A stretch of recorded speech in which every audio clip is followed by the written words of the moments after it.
All right, range bags. Really important topic to go over because they can make or break your trip when you go out to the range. These bags are going to have all of your contents that you need to sustain yourself throughout the day. A lot of people are in a rush before they go to the range and they're just ready to get there. So they just throw a couple things in a bag and then they're on their way. Much like myself, I show up at the range in these types of scenarios wishing that I had stuff that I knew I have at the house. You're going to thank yourself later if you take a couple moments, prepare yourself for your trip, understand what the scope of your trip is going to entail, and then prepare those items that you'll need to sustain yourself while you're out on the range. In this video, I don't want to go over a very specific application. It's going to be a little more general, but it is going to be mostly associated with the pistol shooting. Depending on what you're doing at the range, your loadout may vary from what you see that I have in mine. Now, this is a very general loadout that I've created, and it's specific to pistol. So if you were going to be doing stuff with a rifle or shotgun or whatever it may be that you have an interest in that day, things will change so that way you can sustain yourself where you're using that platform. So my step one before I even start creating this kit is identify what I want to train with that day. So again, like we talked about before, this is going to be specific to pistol. Then I want to think about the training goals that I have for myself. What are the targets or other things that I'm going to need? And then also, what are the tools that are going to help me succeed throughout the day? Are there any common failure points that I know of, only maybe with the platform, or maybe that I know that I encounter every time I go out shooting with this firearm? If this is out in the woods, how am I going to be able to help myself or anyone who may be out there with me if an incident occurs? Whether it's a gunshot wound, someone falls down and hurts their arm or leg, or whatever the case may be, vehicle troubles. Is there a way that I can communicate with people? Did I communicate my plan and where I'm going with people who are going to stay in cell phone service? Within that plan, did I tell them about a time when I should return? The specific location where I'm planning to go. And if my shooting location isn't exactly known where I'm going to go, find a couple spots that you can point to on a map so that way people have somewhere to start a search if you come up missing or if you don't come back on time. Keeping those couple things in mind, let's move into figuring out what I've got in my shooting bag. All right, so to start out, we've got just the simple bag itself. This is nothing fancy. It's probably something I picked up at Walmart or Bi-Mart. It's just a nylon bag where I can store things that I'll need throughout the day. Now, depending on where I'm going, whether it's a designated shooting location like a gun club or something like that, or if it's out in the woods, I want to try to set things up for success. So first thing to consider would be communication. If something happens and I'm out in the woods and I don't have cell phone service, I have an inReach here, and this can easily be removed if I don't need it. On the other side here, I have my access badge for the gun club that I'm a part of, and then I have my hearing protection as well. I wear sunglasses just about every day of the year, so I always have sunglasses on me, which I'll use for eye pro. Now, the specific range that I'm a part of does have a lot of medical equipment available to its users. Not every range is going to have this luxury, and when you're in the woods or with a friend shooting in the backyard, whatever it may be, you also won't have someone supplying that for you. So therefore, you need to take matters into your own hands. On our website, jsoutdoorsllc.com, we do have bleeding control kits, and we also sell tourniquets. These bleeding control kits are nice because it's a one-stop shop and you'll have everything you need to help in a situation where medical equipment or intervention is required. So on a shooting range or in a shooting environment, that could be the need for chest seals because you have a sucking chest wound, tourniquets, whatever it may be, dressings, bandages, ultimately something to just stop that bleeding and then help prolong life until first responders or higher medical is available to that person. All right, so moving into the kit, we have the main compartment, and these locks are on here because I use this bag when I fly. And then we also have this front compartment. So let's start by getting into this front compartment. All right. So the front compartment is a little disorganized looking because there's not a lot of pockets or availability to get organized in this front pocket. Some very simple things that I have in here are extra safety glasses for in case one of my guests or someone who I'm shooting with forgets their eye pro, or if I end up forgetting my eye pro. I also have extra hearing protection in case for some reason mine malfunctions or gets damaged in some manner, or again, someone who I'm with forgot their hearing protection. I have batteries for any of the electronics that I'm running. These is just CR123s for the visual satisfaction of the viewers today.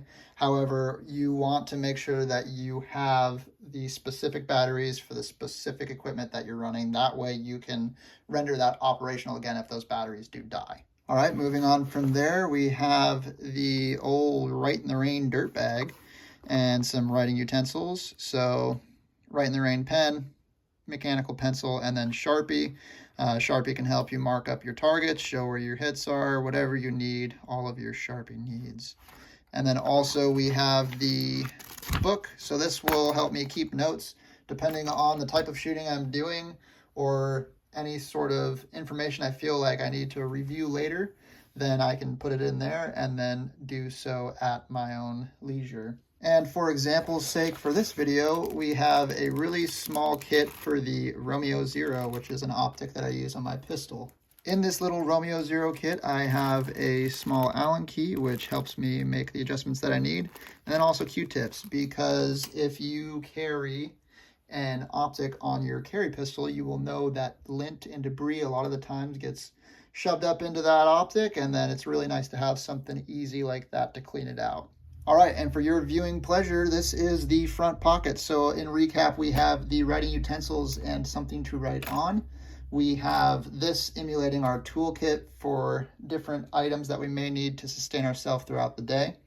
Batteries to keep our electronics running. And we have eye and ear pro backup in case someone forgets theirs or ours get damaged or rendered inoperable while we're out on the range. All right, let's work ourselves into the main compartment. So one thing that you'll see is there's a lot of options to keep us organized. So there's little pockets and pouches everywhere, and that will help keep us organized. One thing to keep into consideration when we're organizing this is try to keep the items that you'll need first at the top. That way you're not constantly digging into your bag looking for these items that are most crucial and important. We want to make sure we're setting ourselves up for success. Sometimes ranges will only allow you to have a specific amount of time, or else you have to spend more money out there. So keeping things organized helps save seconds, and seconds turn into minutes, and minutes add up. All right, so moving into the contents. On this little side flap here, we have our blue handle pistol, which we will be operating at our range. This is to keep us hopefully YouTube safe and not get dinged. Also on the side of our blue handle pistol, we have our spare magazines. Yes, that is a Glock blue handle. Yes, these are SIG magazines. Just deal with it. We also have a chamber flag, so that way if we are at a range that requires a chamber flag, we can be in compliance. Moving from there, we also have this multi-tool in this other pouch. So this is a 2-pistol pouch, but I use the other side for not a pistol. This multi-tool will help us hopefully gain access to other things if we need to repair them in the field. And keeping on the same theme of maintenance, we have some extra lube here because you can never have too much lube. And then we also have a rag in case we get a little too lubey. And then again, in this further away pocket, we have the old trusty DeWalt staple gun.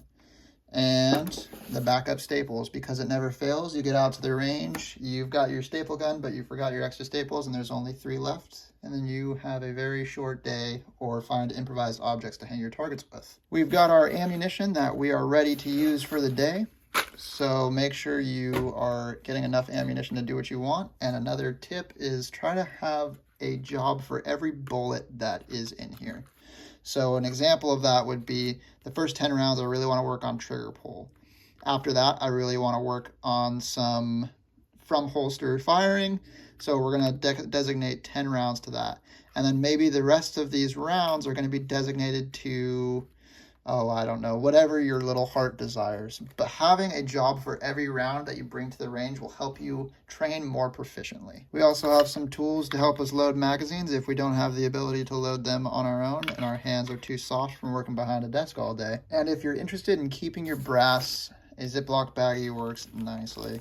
This is a gallon-sized Ziploc bag. They can be used for other things like keeping maps or important information that maybe just not on a weatherproof document, keeping it dry so that way it doesn't fade out, but also really great for retaining your brass after you clean it up on the range. And last but not least, we have a tourniquet. Yes, this tourniquet is blue. It is because it's a trainer tourniquet. Please have a tourniquet that is a legit tourniquet that has a national stock number on it, that is a true cat tourniquet, North American Rescue. We sell them on our website. Please just make sure you have something that is not an Amazon special. All right, and there it is, the inside of the main compartment bag. We have our medical equipment, just a tourniquet here, but you can have more or less if you like, or if your bag allows. We've got tools to help us set and maintain our targets, our firearm itself. We have some lubrication as well as a rag to help us with our lubrication. We have our multi-tool, kind of also emulating bring tools that will help you sustain yourself and the equipment that you bring to the range. A chamber flag in case we have special requirements at the range that we're shooting at. Some ammunition and ammunition loading aids, and then also a Ziploc baggie to help us retain brass or keep items dry. All right, I hope that provided you with a little bit of insight onto what to consider when you're building and putting together your own range bag. Just because I had something in my bag doesn't mean that you should include it in yours, and be sure to build it towards your application, so the firearm that you're using or the place that you're going in order to shoot. When you do head out to the range, make sure you keep safety in mind. Not only safety for yourself, but also safety for other people. Practice the 4 simple, basic rules of firearm safety. Make sure you use them every single time you use a firearm. Also consider getting medical training. Training is going to be your #1 tool when it comes to the real world. So whether that's medical training, like I just said, or firearms training as well, you should be getting both of these if you're planning to use a firearm. Having these skills aren't only going to help you, they're just going to help you be a force multiplier to help other people as well. Emergency response is usually not as fast as we would like it, so if we have the ability to affect change in a situation, I personally would want to have that ability to affect that change. If you're interested in any of the medical equipment, like the Stop the Bleed kits or tourniquets, check out our website, jsoutdoorsllc.com. If you liked the video, please hit the like button and subscribe to the channel. Subscribing to the channel is free, and it only helps us provide more content, which will hopefully help people in the future. Leave a comment if you don't like what I put in the kit. If you do like what I put in the kit, let people know what you would include in a kit, so that way we can help further the amount of knowledge that people are getting from this video by allowing them to read through the comments and understand what you would put in a kit. Whether you agree with me or not, whatever you do, just try to help someone else. Help other people become familiar and comfortable with firearms. That way we can affect a positive change in this community. I appreciate all you guys watching and supporting the channel, and we will see you next time.